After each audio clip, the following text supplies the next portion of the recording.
Mabuhay ang maisip! Mabuhay! Mabuhay ang may pananindigan!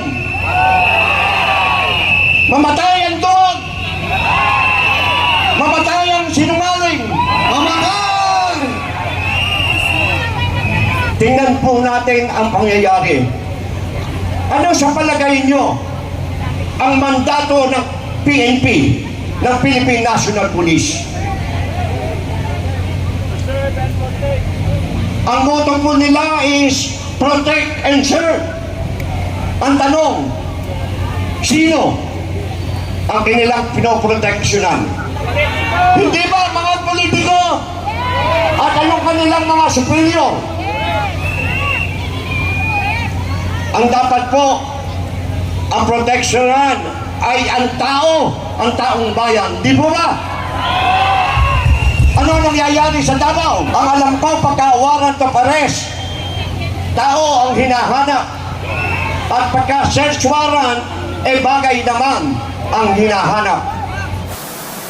Kasama ang bayan! Laban! Kasama ang bayan! Magandang gabi po sa inyong lahat. Kapwa ko maisog, mabuhay ang maisog, Mabuhay! mabuhay ang may pananindigan, mamatay ang tuwag, mamatay ang sinungaling. Mamatay!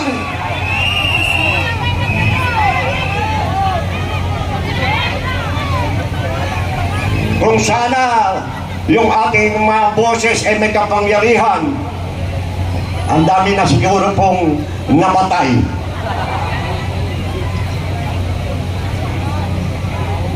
Ako'y pinagmamasdan ko, ino-obserbahan ko ang abusong mga pulis, lalo na doon po sa Davao. Hindi po ako miyembro ng KAOJC. Ako po ay chairman ng Citizens for Good Governance, yung Citizens Congress for Good Governance.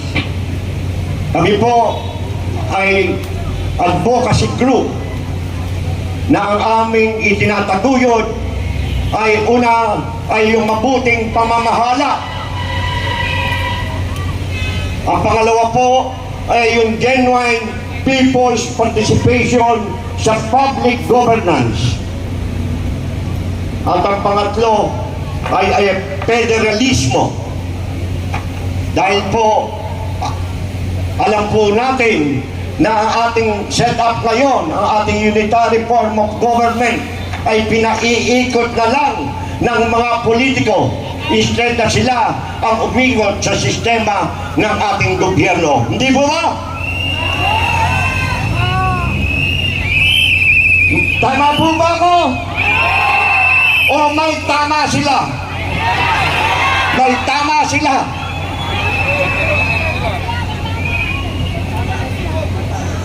At ang pang-apat po ay gusto po namin pairalin ang Pilipinismo.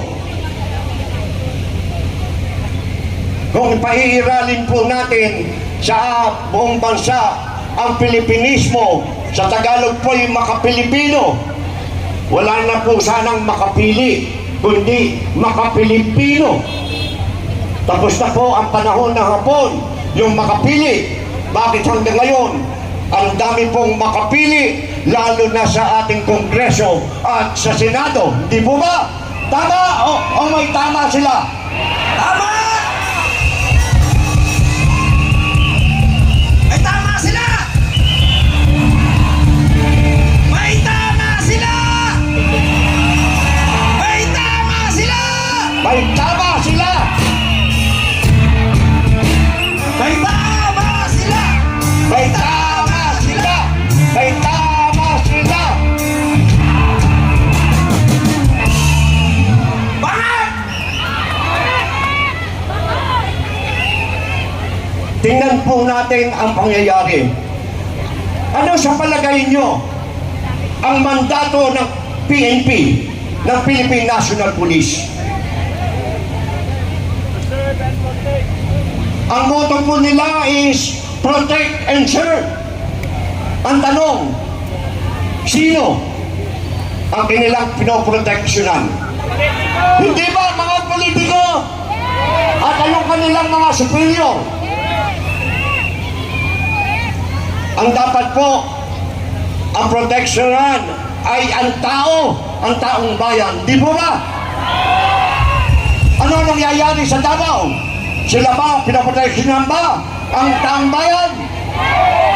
So, may tama sila. May tama sila. May tama sila. May tama sila.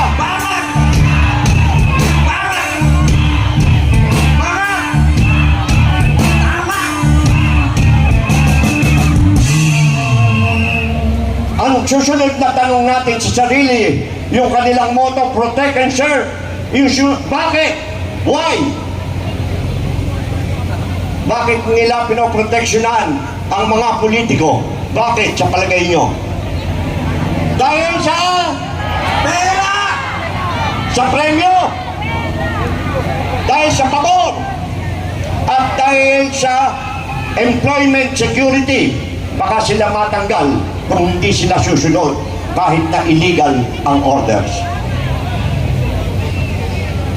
How could they enforce the law kung sila mismo ay ignorante sa batas at kung alam naman nila ang batas, they are neglectful, they disregarding the law.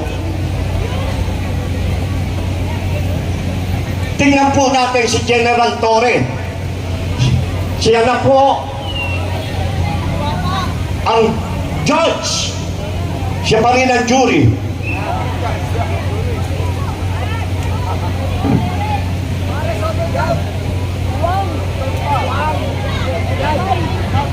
Dapat ang pang-apat na mandato ng pulisya ay yung support the community.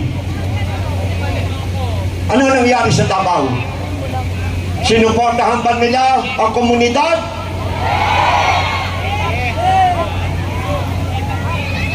Ano sa palagay nyo ang hinahanap ng mga pulis sa Davao? Kalyanugol! Tao ba? O material na bagay? Hindi ba? Ang alam ko, pagka warrant of arrest, tao ang hinahanap. At pagka search warrant, bagay naman ang hinahanap. Tama? Bakit iyon? Ang hinahanap nila yung mga bagay, pinupuslit nila yung mga bagay. Inilalayo tayo ng kapulisan sa kanila. Tinatakot tayo. Dapat, nung araw kasi, pag anak ka ng teacher, nung panahon ko po, pag anak ka ng teacher, tiyak na honor ka sa klase. At pag anak ka ng pulis, kinatatakutan ka, walang magbubuli sa'yo. At ginagalang natin ang teacher at saka pulis. Ngayon, ano nangyayari?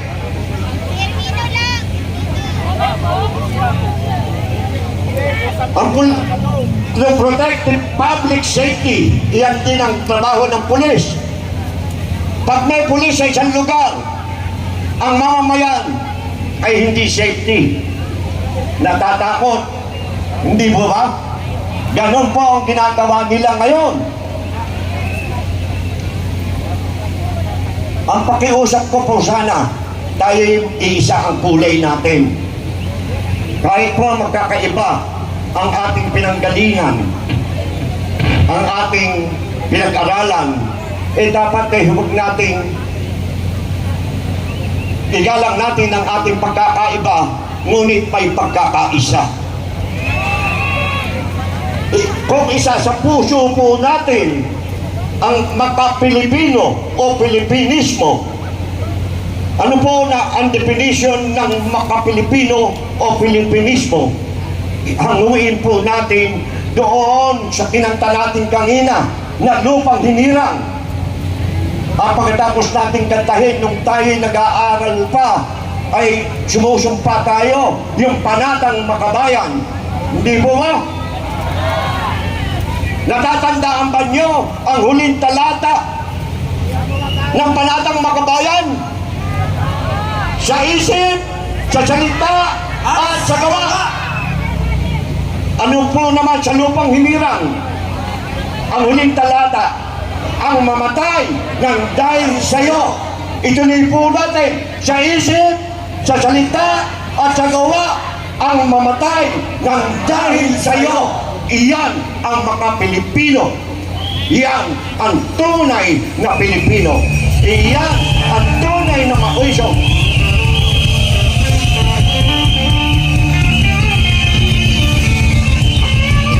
Mabuhay ang maiso, mamatay ang mga bangag. Maraming salamat po. Okay. Thank you po. Maraming salamat po, Engineer.